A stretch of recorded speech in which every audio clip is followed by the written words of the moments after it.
Alright guys, I'm back. This is going to be the second part of the tutorial, or the third part, second part, third part. Depends on if YouTube lets me upload a 20-minute video. Third part of the video, second part of the video, whatever.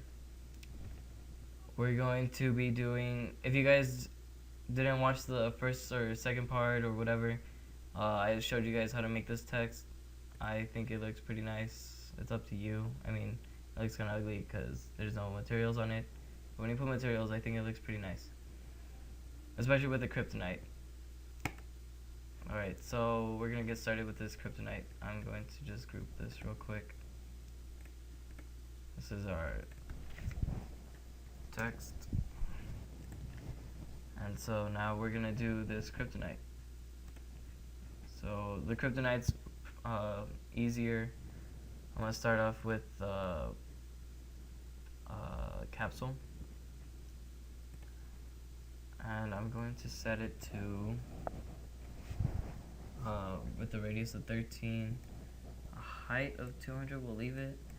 Height segments 1, cap segments 1, and rotation segments 6. You can already see it's getting this kind of point look.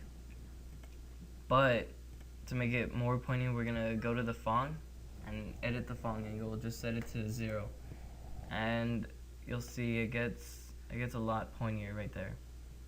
And now it actually looks like a crystal growing out. And that's it for the capsule. Next, we're gonna make a sphere. There's our sphere. We're gonna go to Object. I like to set the radius kind of small. I'm gonna set it to 50 with the segments 25, and the type, set it to octahedron. These segments are gonna determine the not the amount. No, yeah, the amount of crystals that appear around your sphere. So the less segments, the less crystals. The more segments, the more crystals. Or Kryptonite, but you know, you just gotta find that balance. Next we're gonna create a cloner. We're gonna set it to Object, and we're gonna drop our sphere into this. We're just gonna grab the sphere, drop it in. It'll say sphere, you just drop it. And we're gonna set the clones to random right here.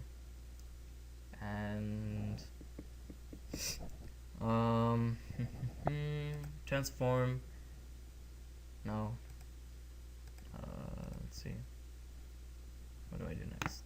We're gonna get a random effector, random, drop it under the cloner. Oh, actually, this should be,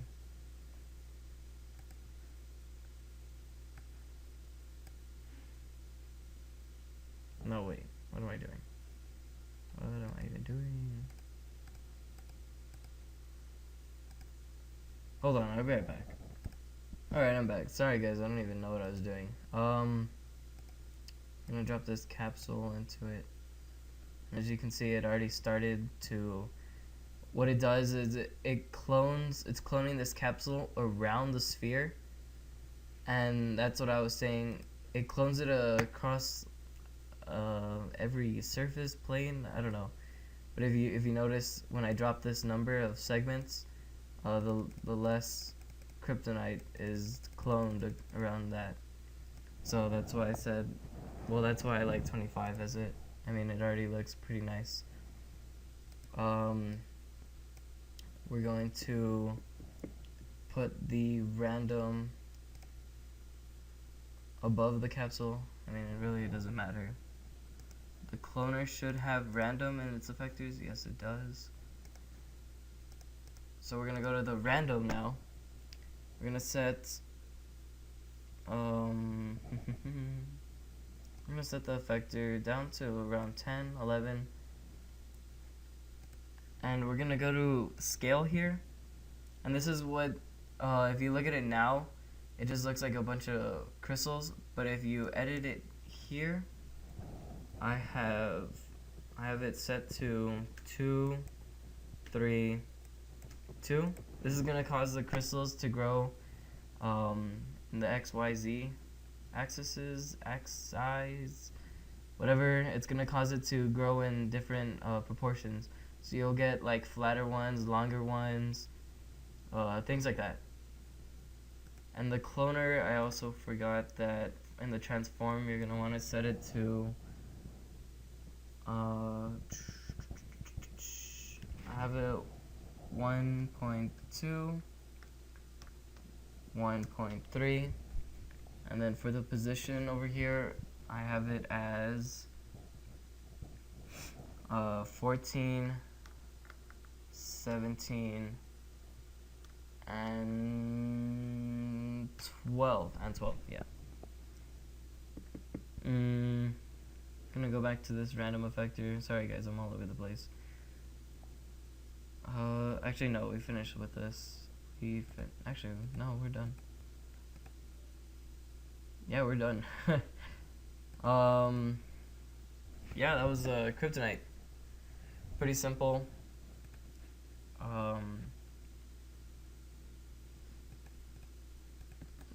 Group this. Group objects. Kryptonite. Oh, actually, gonna drop this in that group. No, not there. Drop this in that group. I want this above. There. And yeah, this is what it should look like. The sphere is in the cloner capsule here, random. Or the sphere is not in the cloner. The sphere is in the group with the cloner. And so now you're just gonna be able to just select the Kryptonite group here. You're gonna be able to move it, rotate it. I like to put it like this. Kind of just center it. And then what I'll do is I'll duplicate it and just slide it over and then rotate it to make it look a bit more random, and duplicate it again, slide it over.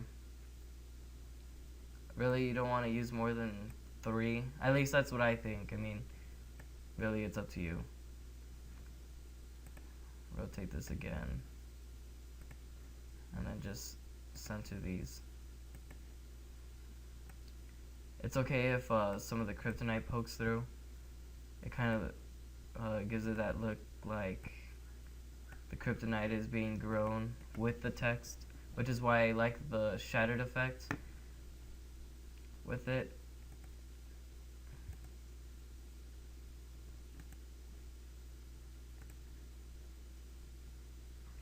If you watch the last tutorial, make sure you put your poly effects in a group.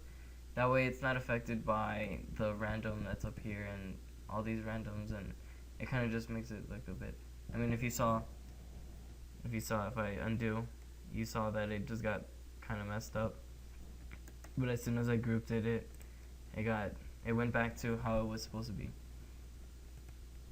So there's the Kryptonite and the text. Once again, I'll be putting the Kryptonite, my Kryptonite setup for Cinema 4D and Photoshop in the description.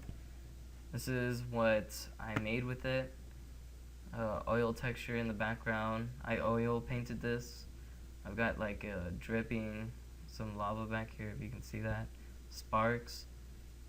Small little optical flares that go on the tips that I put the optical flare on the tips that went through the text. So here, this one went through, this one. Yeah. When the Kryptonite goes through the text, you kind of want it to go through spots that isn't like actually the text, like around it, like one through the E or one through this hole in the B. But like I said, it's also up to you, however you want it. But this is what I found to look the best. You can also make smaller ones by editing that random effector and the size. But yeah, guys, thanks for watching. If you guys liked it, or if you guys use that setup that I'll be putting up, be sure to drop a like, show your appreciation. I'd be very appreciative if you guys showed your appreciation.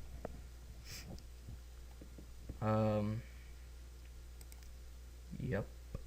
Alright. Thanks, guys. Peace.